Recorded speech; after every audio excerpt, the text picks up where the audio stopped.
ಪಂದ್ಯಾವಳಿಗೆ ನಮ್ಮ ರಾಮದುರ್ಗ ತಾಲೂಕಿಗೆ ಮಾಡಬೇಕು ಅಂತ ನಾವು ಈಗಾಗಲೇ ಡಿಸೈಡ್ ಮಾಡಿದ್ದೀವಿ. ಆಗಲೇ ಸಿದ್ಧತೆಗಳು ನಡೀತಾ ಇದೆ.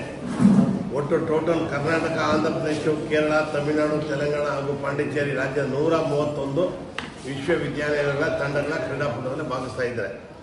ಪಂದ್ಯಾವಳಿಗಳು ನಡೆಯುವ ಶನಿವಾರ ದಿನಾಂಕ 4ರಿಂದ ಮಂಗಳವಾರ 7ನೇ ತಾರೀಕು ನಡೀತಾ ಇದೆ ಮತ್ತು 113 ರಾಜ್ಯದ ವಿವಿಧ ಕಬಡ್ಡಿಗಳ ಪಂದ್ಯಾವಳಿಗಳನ್ನು ಭಾಗವಹಿಸ್ತಾ ಇದ್ದಾರೆ. ಆಮೇಲೆ ಸುಮಾರು ಕ್ರೀಡಾಪಟುಗಳಿಗೆ ಸಮಾಜ ಕಲ್ಯಾಣ ಇಲಾಖೆ ಮತ್ತು ಇಲ್ಲ ಹಿಂದುಳಿದ ಇಲಾಖೆ ಮತ್ತು ಎಲ್ಲೆಲ್ಲಿ ಇದಾವೋ ನಮ್ಮ ವಸತಿಗೆ ಅವರಿಗೆಲ್ಲ 13 ವಸತಿ ನಿಲಯಗಳನ್ನ ರಿಸರ್ವ್ ಮಾಡಿ ಅವರಿಗೆಲ್ಲ ವ್ಯವಸ್ಥೆ ಕೊಟ್ಟಿದ್ದೀವಿ ಮಾಡೋಕ್ಕೆ. ಆಮೇಲೆ ನಿರ್ಣಾಯಕರು ಒಳ್ಳೊಳ್ಳೆ ರೆಫ್ರಿಗಳು ಕೂಡ ಬರ್ತಾ ಇದ್ದಾರೆ. ಒಟ್ಟು ಕ್ರೀಡಾಪಟುಗಳ ಸಂಖ್ಯೆ 2100 ಜನ ಬರ್ತಾರೆ ಅಂತ ಎಕ್ಸ್ಪೆಕ್ಟೇಷನ್ ಇದೆ. ಅವರು ಆಗಲೇ ರಿಕ್ವೆಸ್ಟ್ ಕೊಟ್ಟಿದ್ದಾರೆ.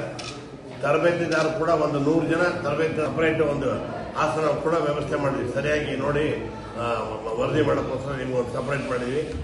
ಹಾಗೂ ಎಲ್ಲ ಇಲಾಖೆ ಅಧಿಕಾರಿಗಳು ಮತ್ತು ಎಲ್ಲರೂ ಕೂಡ ನಮಗೆ ಸಪೋರ್ಟ್ ಮಾಡ್ತಾರೆ. ಇದನ್ನೆಲ್ಲ ಯಶಸ್ವಿಯಾಗಿ ನಡೆಸಲು ತಾವು ಕೂಡ ಪತ್ರಿಕಾ ಮಾಧ್ಯಮಗಳು ಕೂಡ ಸಹಾಯ ಮಾಡಬೇಕು, ಸಹಕರಿಸಬೇಕು ಅಂತ ಹೇಳಿ ನಾನು 2 ಮಾತು ಮುಗಿಸ್ತೀನಿ. ನಮಸ್ಕಾರ.